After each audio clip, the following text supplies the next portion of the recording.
Saúdo a todos com a paz do Senhor Jesus Cristo. Estamos mais um dia aqui reunidos na Igreja Evangélica Manancial de Fé, ainda com as portas fechadas devido à pandemia que ainda se alastra pelo mundo, e nós estamos seguindo os decretos estaduais e municipais que nos indicam para que mantemos a igreja com as portas fechadas, mas iremos continuar com a exposição da palavra por meio da internet.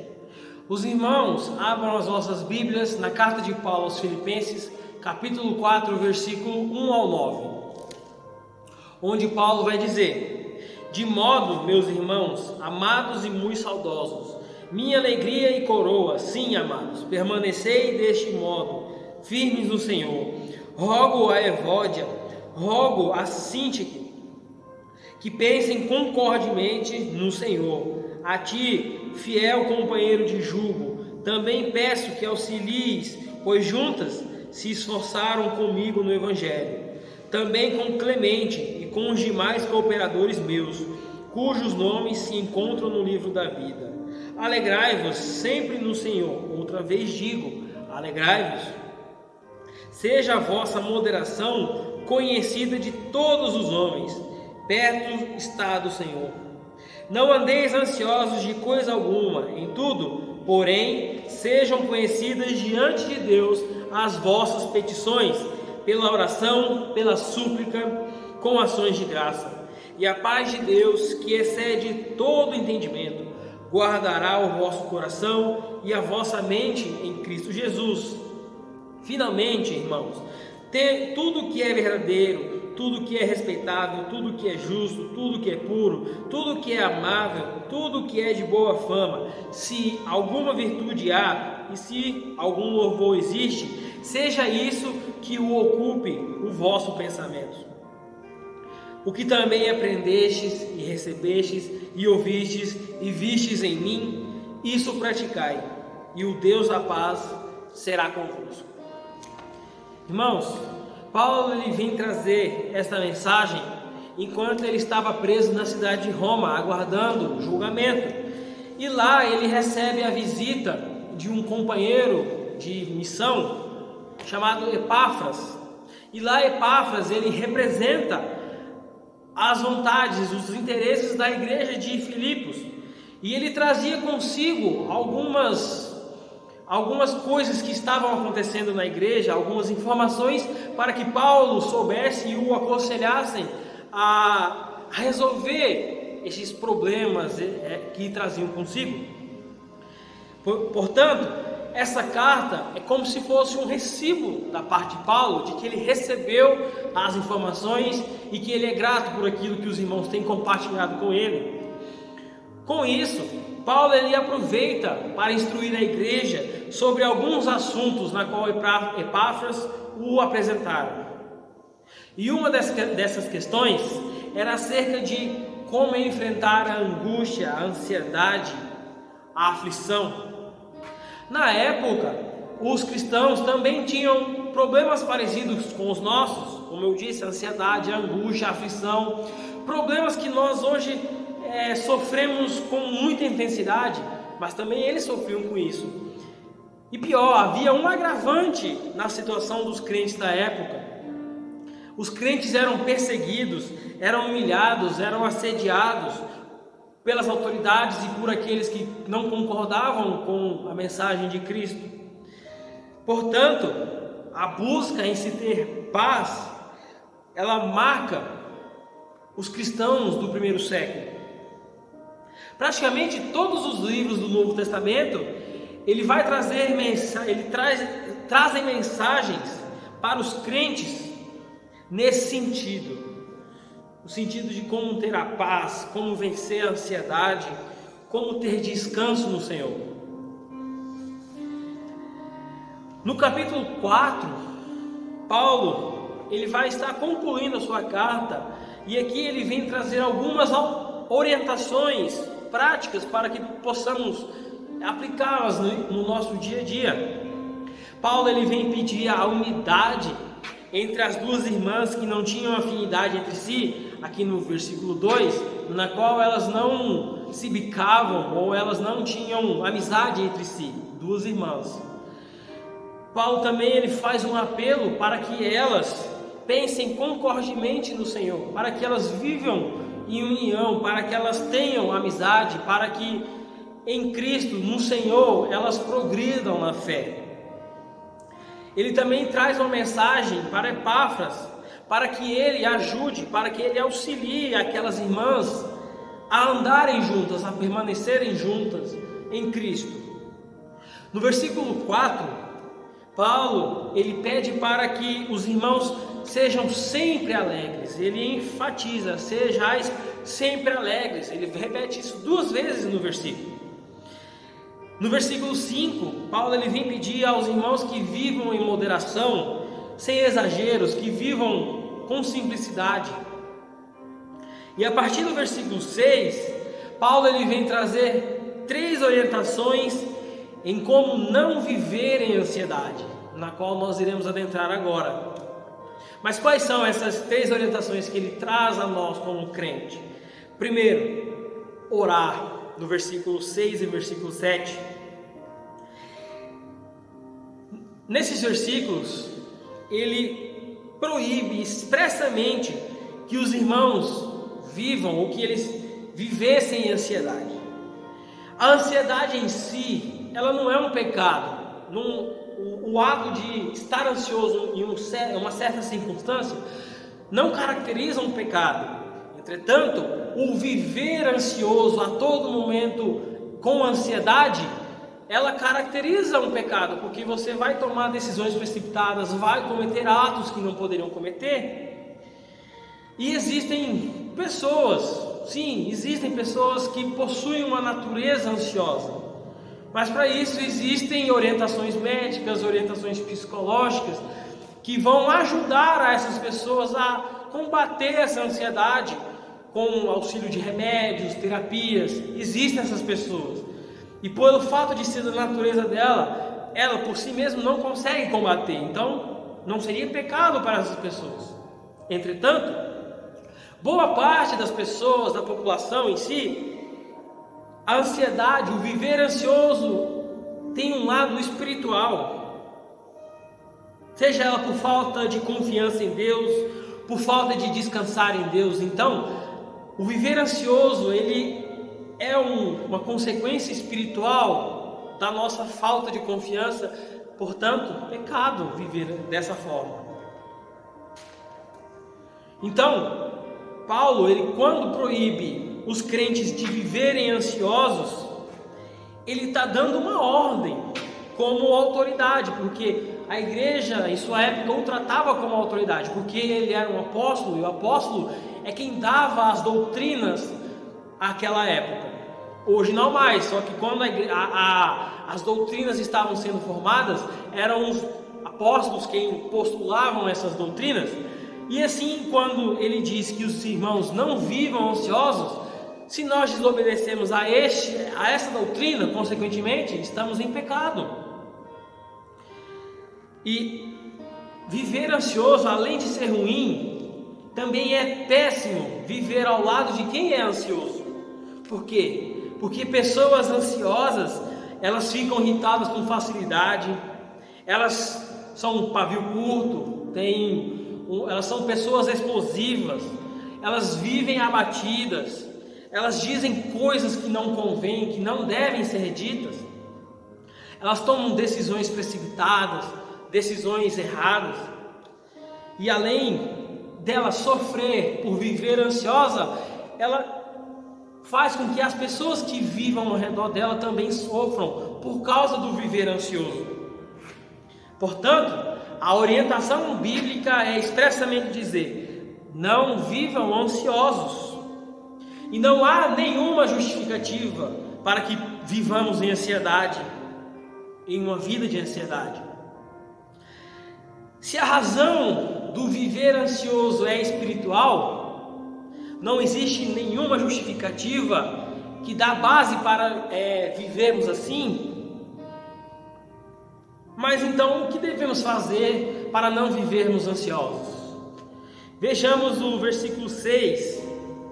Não andeis ansiosos de coisa alguma, em tudo, porém, sejam conhecidas diante de Deus as vossas petições pela oração e pela súplica, com ações de graça. Então, ao invés de viver ansioso, é necessário que nós levemos a Deus, diante de Deus, aquilo que nos aflige, as nossas petições, as nossas orações, a nossa súplica, o nosso clamor, tudo isso com ações de graça. Mas o que significa você ir a Deus com petições? É você pedir a Deus algo, para que Deus venha fazer algo em sua vida. Ir a Deus em oração é o ato de você ir lá, dobrar o seu joelho, orar, você e Deus, conversando com Ele. Quando você leva a sua súplica a Ele, significa colocar-se diante de uma posição totalmente dependente de Deus, que você precisa, que você sozinho não consegue. E com ações de graça é você agradecer a Deus por Ele ser em sua vida. Então, se nós levamos a Ele tudo isso que nos fazem viver ansiosos, nos ajuda a combater esse mal espiritual. Boa parte da nossa ansiedade é porque não oramos, é porque não levamos diante de Deus as nossas angústias, as nossas aflições, e por isso nós sofremos um sofrimento espiritual, um sofrimento da alma, um sofrimento do pensamento. Portanto, para não vivermos ansiosos, é necessário que nós oremos, que nós busquemos a Deus. E ainda dentro deste primeiro ponto, orar, Paulo ele vem trazer uma resposta para se nós cumprirmos o que o versículo 6 vai pedir, que é levar a Deus as nossas súplicas. No versículo 7 vai dizer: e a paz de Deus, que excede todo entendimento, guardará o vosso coração e a vossa mente em Cristo Jesus. Irmãos, percebem aqui que ele promete a paz de Deus, mas a paz de Deus, ela é diferente do que a Bíblia também traz como a paz com Deus. A paz de Deus é você se sentir bem, você estar tranquilo no vosso coração, mesmo que a tempestade venha se fechando, mesmo que as coisas venham te cercando, mas você vive em seu coração uma tranquilidade que não tem como explicar. Isso é a paz de Deus. A paz de Deus, ela é como um guarda armado, protegendo o vosso coração. Quando Paulo vem trazer essa palavra, a paz de Deus guardará o vosso coração, é no sentido militar mesmo, de proteção contra todas as coisas que tentam afligir o nosso coração. Diferente que é ter paz com Deus. Paz com Deus é quando Jesus Cristo morre na cruz do Calvário e lá todos os nossos pecados são imputados em Jesus Cristo, e assim nós não somos mais inimigos de Deus. Então nós estamos com a paz de Deus, estamos com Ele, então necessariamente estamos em paz com Deus. A paz de Deus é em nosso coração. Segundo ponto, pensar ou meditar no que é certo. No versículo 8 vai dizer: finalmente, irmãos, tudo que é verdadeiro, tudo que é respeitável, tudo que é justo, tudo que é puro, tudo que é amável, tudo que é de boa fama, se alguma virtude há, se algum louvor existe, seja isso que ocupe o vosso pensamento. Boa parte das nossas emoções, ela é decorrente daquilo que pensamos. Então, se a nossa mente ela está em coisas que não edificam, necessariamente muitas das coisas que vamos experimentar, nós nunca vamos experimentar a paz de Deus em nosso coração, porque não são coisas que edificam, não são coisas que vêm trazer, que nos levam para perto de Deus. Então, o que devemos ocupar o nosso entendimento, o que devemos fazer para ocupar o nosso pensamento. É pensar naquilo que é verdadeiro, naquilo que é respeitável, justo, puro, amável e de boa fama. Irmãos, que entendam que isso não significa um pensamento positivo ou pensar positivo, mas isso são coisas que Deus promete a nós na Bíblia, se nós entregarmos a Ele todo o nosso entendimento, toda a nossa súplica. Isso aqui não significa em viver em positividade, em pensar que tudo vai dar certo, não. Ele está simplesmente prometendo algo que Ele vai cumprir se nós dermos a nossa parte. Então, Deus Ele nos fez assim. Se nós orarmos a Ele, se nós nos prostrarmos diante dEle, Ele nos dará a paz em nosso coração. Então, entretanto, não é proibido pensar ou planejar o que vamos fazer, mesmo que não sejam coisas que necessariamente vão nos edificar, mas a nossa mente, ela deve estar ocupada das coisas de Deus, das coisas que vêm de Deus. Assim, a paz estará conosco. Então, a nossa mente, ela é muito daquilo que ouvimos e lemos, que nós tentamos entender. Por exemplo, passar um dia diante da TV, das redes sociais, da internet, vendo coisas que não edificam. Por exemplo, estamos passando por uma pandemia, e se nós enchermos a nossa cabeça de mortes, de pessoas que estão ficando doentes, a nossa cabeça vai ficar inchada, não vai ter lugar para a palavra de Deus. Mas, se nós colocarmos em nossa cabeça a palavra de Deus, a leitura de bons livros, ouvir boas pregações, e se nos alimentarmos das coisas que vêm de Deus, então a paz de Deus estará em nosso coração. É quando nós dedicamos às coisas que vêm de Deus, é quando nós deixamos de lado de ouvir essas coisas que só nos provocam mais aflição. Irmãos, não custa nada a gente simplesmente desligar a televisão ou deixar de ver algumas coisas na rede social que vão encher a nossa cabeça de problemas que parecem que não vão ter solução. Que os irmãos coloquem em vosso entendimento, em vosso pensamento, as coisas que provêm de Deus.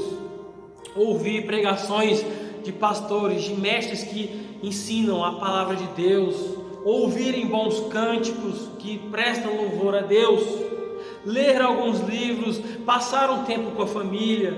É necessário que façamos essas coisas, e assim nós teremos a paz de Deus em nosso coração. Terceiro e último ponto: praticar aquilo que é correto. Vejam bem, primeiro ponto, orar. Segundo ponto, pensar ou meditar naquilo que é certo. E terceiro, praticar. O Deus da paz é quem nos concede a paz. E essa paz, ela é sobrenatural, a gente não consegue explicar. Embora Deus use de meios materiais para nos proporcionar a sua paz. E um dos frutos do Espírito, lá em Gálatas 5, é termos paz. O Espírito nos concede a sua paz, se andarmos em Cristo. Contudo, Deus ele coloca uma condição para que essa paz esteja em nós. É necessário que nós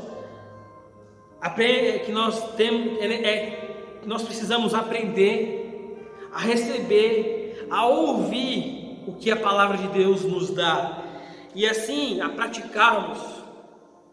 E se nós praticarmos aquilo que a palavra de Deus nos instrui, nós teremos a paz de Deus em nosso coração, como diz o versículo 9, olha: o que também aprendestes e recebestes e ouvistes e vistes em mim, palavra, isso praticai, e então, e o Deus da paz será convosco. Olha que coisa sensacional. Se nós nos colocarmos em praticar aquilo que Deus quer, então Ele nos dará a paz diante de toda essa aflição que estamos vendo. nós estaremos em paz, essas coisas não irão abalar a nossa fé. Então aí nós não iremos mais nos preocupar se é o fim do mundo. Essas coisas que estão acontecendo sempre aconteceram na história. Deus sabia que ia acontecer? Sabia. Ele permitiu que acontecesse? Permitiu. De certa forma ele também provocou, mas também é provocado pelo homem, também é provocado pelo diabo. Todos têm a sua parcela de participação. Então, se nós estamos em Deus, praticando as coisas que vêm dele, nós teremos paz no meio da tribulação. Nós teremos a paz dele no nosso coração. Então nós não seremos abalados pelos fatores externos que tentam nos tirar da presença dele. Portanto, irmãos, nós temos que praticar as coisas que Deus ele nos concede em sua palavra. Nós temos que dar perdão, sermos humildes, amar ao próximo como a nós mesmos, sermos obedientes às autoridades concedidas aqui na terra. E quando nós desobedecemos a Deus, o Espírito Santo ele se entristece com a gente. E o Deus da paz, ele não vai nos conceder a paz que ele promete, se nós o desobedecermos. Por fim, irmãos, se queremos viver em paz, é necessário que oremos, nos enchemos das coisas de Deus e assim praticar as coisas que vêm dele, que provém dele. Então, amados, que essa palavra venha encher o vosso coração, que essa palavra venha confortar o vosso entendimento acerca das coisas que vêm acontecendo e que assim Deus ele venha nos confortar, que a paz dele esteja em nosso coração. Amém? Eu agradeço a oportunidade em nome de Jesus.